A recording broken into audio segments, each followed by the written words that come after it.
दोस्तों एक चोर चोरी करने के लिए एक घर में घुसता है। दोस्तों जब घर में घुसता है उस घर में एक जवान विधवा महिला रहा करती थी। दोस्तों वो इतनी खूबसूरती थी कि उसके खूबसूरती का चर्चा पूरे गांव में था। दोस्तों वो लड़का जब चोरी करने की नीयत से उसके घर में घुसा था, अब वो चोरी की नीयत बदल जाती है। वो उसके खूबसूरती का दीवाना हो जाता है क्योंकि वो इतनी खूबसूरत थी ही।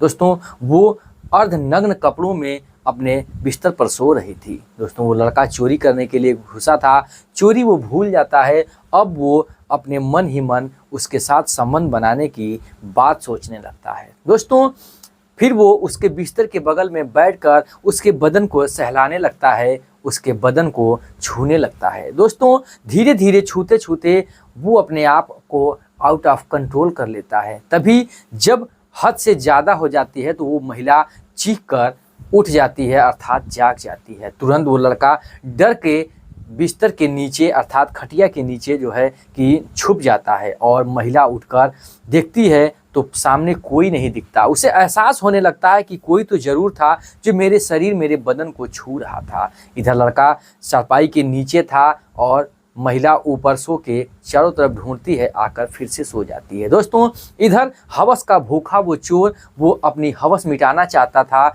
चोरी की नीयत वो भूल चुका था। उसके बाद महिला फिर से सो जाती है। फिर से सोने के बाद अब जो वो चोर था वो फिर अपने मनसे को पूरा करने के लिए फिर से उठता है और ऐसा कारनामा करता है जो सुनकर आपके भी होश उड़ जाएंगे कि आखिर में उस जवान विधवा महिला जो घर में अकेली थी उसके साथ वो कैसी हैवानियत करता है। आप भी उस दरिंदगी के बारे में सोचकर शर्म के मारे सर झुक जाएगा कि क्या समाज में आज भी ऐसे ऐसे लोग हैं जो ऐसे ऐसी घिनौनी वारदात का अंजाम दे देते हैं और उसके गुनाह के अंजाम के बारे में नहीं सोचते हैं कि आखिर मेरा क्या होगा। दोस्तों चलिए इस कहानी की करते हैं शुरुआत और समझते हैं इस कहानी की पूरी सच्चाई को। उससे पहले आपसे छोटी सी रिक्वेस्ट है, चैनल पर नए तो चैनल को सब्सक्राइब कर लीजिएगा, वीडियो अच्छी लगे तो दोस्तों में शेयर कर दीजिएगा क्योंकि दोस्तों आपके सब्सक्राइब करने मात्र से ही मुझे ऐसा मोटिवेशन मिलता है जिससे मैं आपके लिए अच्छी अच्छी वीडियो में लाता रहता हूँ।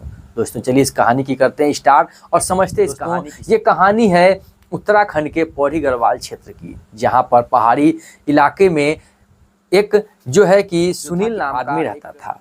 वो पहाड़ी पर जहाँ तहाँ घर हुआ करता था। लगभग में 30 या 40 घर थे जो कि एक छोटा सा गांव था, कस्बा टाइप का था और वहाँ पर लोग बहुत ही खुशहाल जीवन अपना जी रहे थे। उसी में जो ये सुनील था ये एक ट्रक ड्राइवर था। दोस्तों इसकी शादी लगभग 2018 के आसपास में होती है और जो है कि एक ट्रक एक्सीडेंट में इसकी मौत हो जाती है। लगभग शादी के महज 2 ही साल बाद इसकी मौत हो जाती है और फिर उसके बाद उसकी पत्नी जो है एक विधवा के रूप में जीने लगती है। दोस्तों पास ही पास में घर था। जो महिला थी वो भी अपने माता पिता के घर की अकेली थी, गरीब थी, उसके माता पिता मर जाते हैं, उसका कोई आगे पीछे नहीं था। मजबूरन वो ससुराल में रहे या यहाँ रहे कोई फ़र्क नहीं पड़ता था, वो उसी में अपना जीवन जी रही थी। तभी अचानक एक दिन गांव में एक हादसा होता है। तभी एक आदमी जो है रात में शोर होता है कि गांव में कुछ चोर आ चुके हैं। दोस्तों एक घर में एक लड़का जो होता है वो जाके चोरी करता है। चोर बन के आया था जिसका नाम अमित था। दोस्तों अमित नाम का वो चोर एक घर में चोरी करता है। लगभग में उस घर में लगभग 10,000 रुपये, कुछ जेवरात वगैरह, लगभग 20,000 की सामग्री मिलती है और उसे लगभग में 30,000 की आवश्यकता थी। तो वो फिर जो है कि वहाँ से चोरी करके निकलता है और इसी जवान विधवा महिला के घर में जा घुसता है कि 10,000 की चोरी और कर लूँ जिससे मेरा काम चल जाएगा। दोस्तों इसके घर में घुसने के बाद जब देखता है इस जवान विधवा महिला को, वो अपना चोरी करने के लिए भूल जाता है क्योंकि ये जवान विधवा महिला महज अभी 25 या 26 साल की थी। अभी वो अपने उस जवानी के उस उठान में थी जो कि आप सोच सकते हैं। वो अर्धनग्न कपड़ों में जो थी कि सो रही थी। अब जैसे ही ऊपर से देखता है वो देखता ही रह जाता है, उस विधवा महिला का ये दीवाना हो जाता है। अब वो सोच लेता है कि मुझे इसके साथ संबंध बनाना है, घर में तो कोई नहीं, अकेला है, भले ही मुझे इसके हाथ पैर बांध के मुझे ज़बरदस्ती संबंध बनाना पड़े लेकिन मैं अब इसके साथ यौन शोषण करूँगा। दोस्तों उसकी नीयत बदल जाती है। अब वो चोरी के ख्याल से आया था, अब चोरी वो भूल जाता है। अब क्या करता है, उसके बिस्तर के बगल में बैठकर कभी उसके पैरों को सहलाता है, कभी उसके गालों को सहलाता है, कभी उसके बदन को सहलाता है और अपने आपस की सहानुभूति को ठंडा करना चाहता था। धीरे धीरे सोचता है कि जब ये जगेगी तो मैं इसके साथ दबोच कर इसके साथ संबंध बना लूँगा। लेकिन होता क्या है, धीरे धीरे समय गुजरता है, अचानक वो चीख कर उठती है तो डर के मारे वो उस खटिए के चारपाई के नीचे जा पहुंच जाता है। महिला जो होती है उधर उधर टहलती है, देखती है और थोड़ा देर तक बैठती है, बड़बड़ाती है। तभी अचानक शोर होता है कि चोर गांव में चोरी फला आदमी के घर में हो चुकी है। तो लोग जो होते हैं वो रात भर गश्ती करने लगते। चोर उसी चारपाई के नीचे पड़ा रहता है और पड़े पड़े कब उसको नींद लग जाती है वो जान नहीं पाता है। दोस्तों इधर जो वो महिला थी जिसका नाम जो था संध्या बताया जाता है, वो लगभग में सुबह के 4 बज जाते हैं। महिलाएं गांव की शौच के लिए पहाड़ी पर जा रही थी तो सोचती है कि मैं भी क्यों ना शौच के लिए निकल पड़ूं। दोस्तों वो भी शौच के लिए निकल पड़ती है तो कुछ महिलाएं कहती हैं कि आज फला आदमी के घर में चोरी हुई है, लगभग 2-3 लाख रुपए लूट लिए गए हैं। जब इतना वो सुनती है उसके होश उड़ जाते हैं। वो सोचती है कि कहीं वही चोर मेरे घर में तो नहीं आया जो रात में मुझे लग रहा था कि मुझे कोई मेरे बदन को सहला रहा है, मुझे कोई रगड़ रहा है, मेरे साथ कुछ घिनौनी वारदात करने के बारे में सोच रहा है। मैं जगी तो मुझे कुछ नहीं मिला। तुरंत ही वो दौड़ी दौड़ी आती है अपने घर में। जब चारपाई के नीचे वो देखती है तो वही चोर जो था, वही अमित नाम का लड़का उसी के नीचे सो रहा था। दोस्तों वो देखकर चोर सोचती है कि चोर जो चिल्लाऊं, फिर सोचती है कि अगर लोग जानेंगे तो ये अगर चोरी इसने किया है तो अगले महीने एक चोर को मौत के घाट उतार दिए थे, इस बेचारे को भी मौत के घाट उतार देंगे। वो समझ जाती है कि ये मेरे हुस्न का दीवाना हो चुका था, ये कहीं ना कहीं मुझे यूज करना चाहता था, मेरे साथ संबंध बनाना चाहता था, इसीलिए मुझे रातों में सहला रहा था। इसे चोरी की नीयत नहीं थी। दोस्तों वो गांव में हल्ला नहीं करती, उसे पानी उन्हें छिड़क के उसे जगाती है तो वो तुरंत ही उसके हाथ पैर जोड़ने लगता है, गिड़गिड़ाने लगता है, कहता है मुझे बचा लो, मैं जीवन में पहली बार ये चोरी किया हूँ, जीवन में आज के बाद कभी नहीं चोरी करूँगा, मुझे बहुत मजबूरी थी और देखो भगवान की किस्मत की मैं कब मेरी आंख लग गई और सुबह हो गया, मैं तो जान ही नहीं पाया। उसके बाद बहुत मिन्नतें करता है, वो महिला मान जाती है, अपने घर में छुपा लेती है, बाहर देखती है तो चोरी का वो दहशत था, लोग घर घर में टहल रहे थे और चोरी का वो जो मंजर था वो चोर को ढूंढ रहे थे और सबसे कह रहे थे कि पूरी रात भर गश्ती करना और कल फिर चोर हो सकता है मिले। दोस्तों फिर जब अंदर आती है, खाना वगैरह बनाती है और उसे खाना भी ले जाकर खिलाती है और पूछती है कि चलो कोई बात नहीं, अब तो बताओ आखिर में तुम्हारे पास क्या ऐसी मजबूरी थी जो तुम्हें चोरी करनी पड़ी। वो फिर मजबूरन बताता है कि मेरी जो पत्नी है उसे 3 दिन का टाइम है केवल, हॉस्पिटल में भर्ती है, डॉक्टर ने 30,000 रुपये ऑपरेशन के लिए बताया, अगर मैं समय से लेकर नहीं पहुंचूंगा तो उसकी मौत हो जाएगी।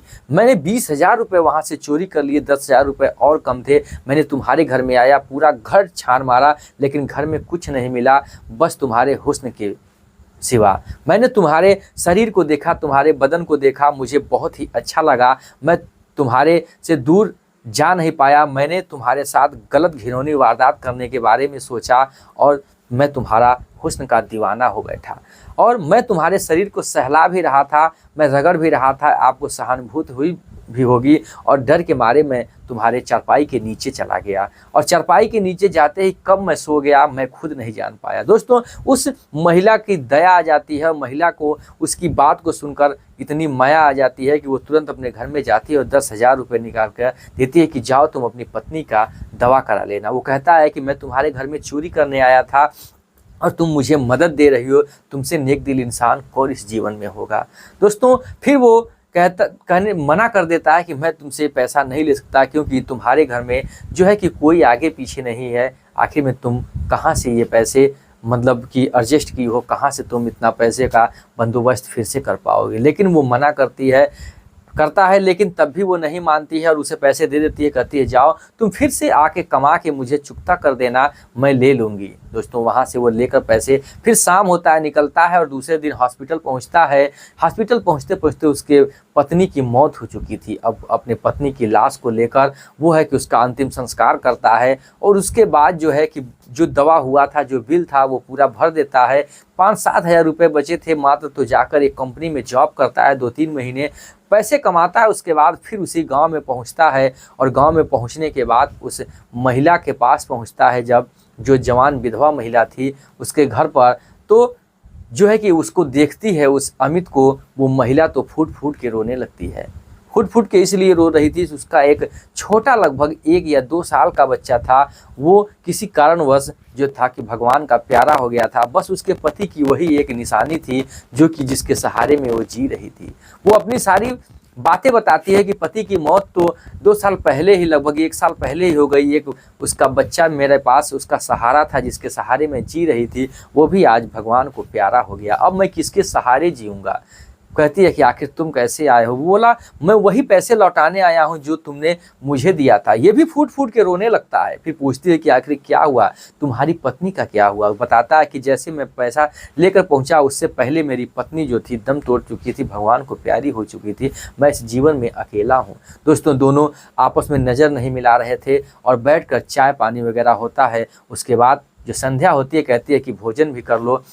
भोजन भी करता है। नज़र ही नज़र में दोनों एक दूसरों को देखते हैं, लेकिन आपस में नज़र नहीं मिलाते। लास्ट में जाते जाते जो इधर होता है, सुमित कहता है अमित कि देखो, अगर तुम बुरा ना मानो तो मैं एक बात कहना चाहता हूँ कि तुम अगर मेरे साथ जीवन बिताना चाहो, मेरे जीवन में आना चाहो, मुझसे विवाह करना चाहो, तो मैं तुमसे विवाह कर सकता हूँ। मैं तुम्हें जो है कि अपना पूरा जीवन अर्पित करने के लिए तैयार हूँ। पत्नी जो इधर संध्या होती है वो समझ जाती है कि मुझसे विवाह करना चाहता है। वो फूट फूट के रोने लगती, उससे गले लग जाती है और कहती है कि मैं भी ये चाहती थी कि काश मुझसे तुम शादी कर लो, मैं भी किसी का सहारा बन सकूँ, इसलिए कि मेरा इस जीवन में कोई नहीं है। दोनों जाते हैं पास के ही मंदिर में और दोनों भगवान को साक्षी मानकर अपना विवाह कर लेते हैं और अपना जीवन हंसी खुशी वहीं पर जीने लगते हैं। और दोस्तों, कुछ समय बीतता है, भगवान की कृपा से आज एक बेटी और एक बेटा दोनों को हो चुका है और खुशहाल जीवन दोनों जी रहे हैं। दोस्तों, कहानी सुनाने का मकसद हमारा किसी के भावनाओं को ठेस पहुंचाना नहीं, बल्कि आपको जागरूक करना है